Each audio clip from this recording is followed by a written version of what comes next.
I teach ninth grade physical science at Joe Barlow. This year we are trying to integrate the use of iPads into the programs. I teach ninth grade physical science as well as the modified course, which includes most of the special needs students that are taking ninth grade physical science. I have so far found that on various topics there are different levels of iPad applications available. So not only are the students working with iPads, which to them seems like a second nature, but they feel to be an integral part of the classroom because they're working with the same equipment that the other students are working with. I find that with these students in both classes, modified and the regular physical science classes, this helps them tremendously. They're visual learners, and it brings the technology which they're all used to having at home into the classroom, and I think they really feel more comfortable exploring different topics. The iPad that we're using in both 9th and 10th grade science classes, I'm fortunate to be able to teach physical science as well as biology. The iPad 2s were donated through the ELF Foundation because we needed a way to connect the smart application to the classroom and allow the students to feel their use on the iPad, keeping it individual. So as you can see here, everything that's happening on my iPad that the students have on theirs is also projected on the smart board so that we can regroup as a class when talking about cells and cell division, and then students can go off and investigate this mitosis on their own. So I found it to be a wonderful connection so that the students can work at their own pace, but I can also utilize the smart board for them to be able to come together as a class. One of the apps that we used the iPads for was Adams HD that you see here, and it's the Atom unit is something that we do at the beginning of the school year.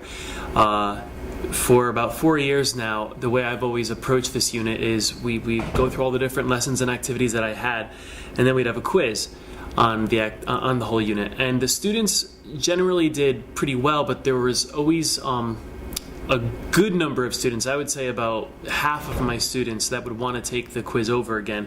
And this was one quiz where I allowed that because it was so essential for the rest of the school year.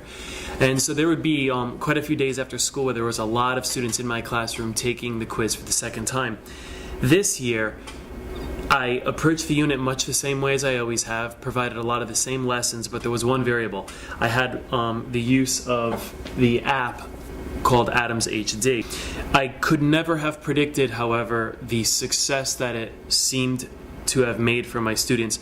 This year, when I gave that Adams quiz for the first time, only 2 students scored lower than C's, and everybody else had grades that they were happy with from the get-go.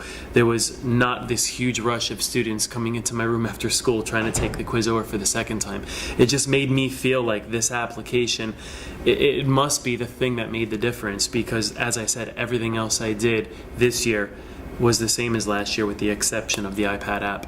My thoughts concerning the relationship with the iPad 2s and elementary school students, I think it's a great idea. It makes them more interested. They seem to find this technology very intriguing, and yet they pick it up in a heartbeat a lot faster than I ever did. And I think it helps them feel as if they are playing with the same computers and learning on the same computers as the older brothers and sisters are doing.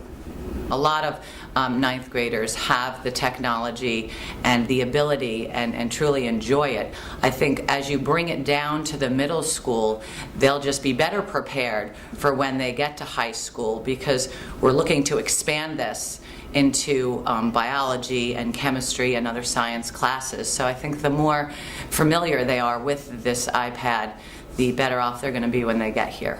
And it was really cool to watch them share their ideas with one another and then kind of approach it as a team. It really kind of it made the classroom more of a community for the students. It wasn't individual work anymore for them, and I think it made the lab a lot more enjoyable for them too. It wasn't just learning, it was actually fun.